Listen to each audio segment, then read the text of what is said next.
भाजपाने रविवारी 99 उमेदवारांची यादी जी आहे ती जाहीर केलेली आहे। या यादीनुसार भाजप कोणतीतरी रिस्क घेईल असं वाटत होतं। जे गुजरातचं पॅटर्न आहे ते महाराष्ट्रात राबवेल अशा प्रकारची जी माहिती आहे ती समोर येत होती, परंतु भाजपाने यावेळी कोणत्याही प्रकारची रिस्क घेतलेली नाहीये। जे विद्यमान आमदार आहेत आणि मंत्री आहेत त्यांनाच बहुतांश नावं जी आहेत त्यांनाच ही उमेदवारी देण्यात आलेली आहे, परंतु यात मात्र 10 नवीन नावं भाजपाकडून देण्यात आलेली आहेत। ती 10 नवीन नावं कोणती आहेत आणि त्यांना उमेदवारी देण्यामागे काय कारण आहेत तीच या व्हिडिओच्या माध्यमातून जाणून घेऊया। प्रतिभा पाचपुते यांना श्रीगोंदा विधानसभा मतदारसंघातून उमेदवारी जाहीर झाली आहे। भाजप आमदार बबनराव पाचपुते यांच्या त्या पत्नी आहेत। बबनराव यांचं वय झालं म्हणून त्यांच्या पत्नी प्रतिभा यांना उमेदवारी देण्यात आल्याचं बोललं जातंय। तसंच त्यांचा या मतदारसंघावर चांगला होल्ड आहे। दुसरं नाव आहे विनोद शेलार यांचं। विनोद शेलार हे भाजपाचे नेते आशिष शेलार यांचे भाऊ आहेत। त्यांना मालाड पश्चिम येथून तिकीट देण्यात आलंय। या मतदारसंघातून काँग्रेसचे असलम शेख विद्यमान आमदार आहेत, त्यामुळे हिंदू कार्ड खेळत भाजपाने त्यांना उमेदवारी दिल्याचं बोललं जातंय। सुलभा गायकवाड यांना कल्याण पूर्व मतदारसंघातून उमेदवारी देण्यात आली आहे। त्या आमदार गणपत गायकवाड यांच्या पत्नी आहेत। शिंदेचे नेते महेश गायकवाड यांच्यावर गोळीबार प्रकरणी ते तुरुंगात होते। या मतदारसंघात महेश गायकवाड आणि गणपत गायकवाड यांचं वैर सर्वश्रुत आहे। तसंच लोकसभेवेळी गणपत गायकवाड यांनी श्रीकांत शिंदे यांचा प्रचार करण्याऐवजी ठाकरे गटाच्या उमेदवार वैशाली दरेकर यांना पाठिंबा दिला होता। गणपत गायकवाड हे इथून 3 टर्म आमदार राहिलेत, त्यामुळे त्यांचा या मतदारसंघावर चांगला होल्ड आहे। याच कारणांमुळे गणपत गायकवाड यांच्या पत्नी सुलभा गायकवाड यांना निवडणुकीच्या रिंगणात उतरवण्यात आलंय। पुढचं नाव आहे श्रीजया चव्हाण यांचं। या माजी मुख्यमंत्री अशोक चव्हाण यांच्या कन्या आहेत। त्यांना भोकर मतदारसंघातून उमेदवारी जाहीर करण्यात आली आहे। अशोक चव्हाण हे येथून आमदार होते, पण त्यांनी भाजपामध्ये प्रवेश केला आणि आता ते राज्यसभेवर गेल्यानं ही जागा रिक्त होती। भोकर मतदारसंघ हा चव्हाण कुटुंबाचा बालेकिल्ला आहे। या मतदारसंघातून शंकरराव चव्हाण 1972 आणि 1978 साली निवडून आलेत, तर 2009 आणि 2019 या दोन्ही वेळेला अशोक चव्हाण इथून विजयी झाले होते।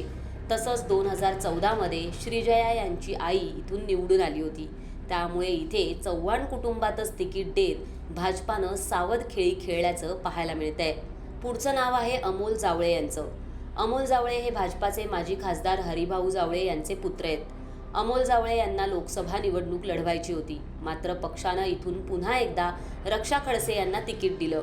त्यावेळी अमोल जावळे यांनी बंडखोरीचा इशाराही दिला होता। त्यानंतर आता त्यांना विधानसभेचं तिकीट पक्षाकडून देण्यात आलंय। अचलपूर विधानसभा मतदारसंघातून भाजपाने प्रवीण तायडे यांना उमेदवारी दिली आहे। बच्चू कडू यांनी महायुती सोडल्यानंतर महायुती त्यांच्या विरोधात कोणता उमेदवार देणार याकडे सर्वांचं लक्ष लागलं होतं। भाजपाने तायडे यांना उमेदवारी दिली आहे। ते बच्चू कडू यांचे कट्टर विरोधक आहेत। कडू इथून 4 टर्म आमदार राहिलेले आहेत, त्यामुळे त्यांच्यासमोर कडवं आव्हान राहणार असल्याचं बोललं जातंय। धुळे शहर विधानसभा मतदारसंघातून अनुप अग्रवाल यांना भाजपानं तिकीट दिलंय। ते धुळ्यातील भाजपाचे शहराध्यक्ष आहेत।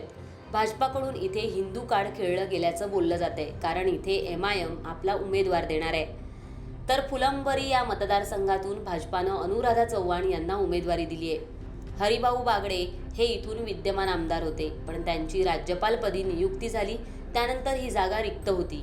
आता या जागेवर भाजपाने अनुराधा चव्हाण या नवीन चेहऱ्याला संधी दिली आहे। शंकर जगताप यांना चिंचवड मतदारसंघातून उमेदवारी जाहीर करण्यात आली आहे। ते भाजपाचे दिवंगत आमदार लक्ष्मण जगताप यांचे बंधू आहेत। या जागेवर भाजपाचे लक्ष्मण जगताप आमदार होते, परंतु 2023 साली त्यांचं निधन झालं।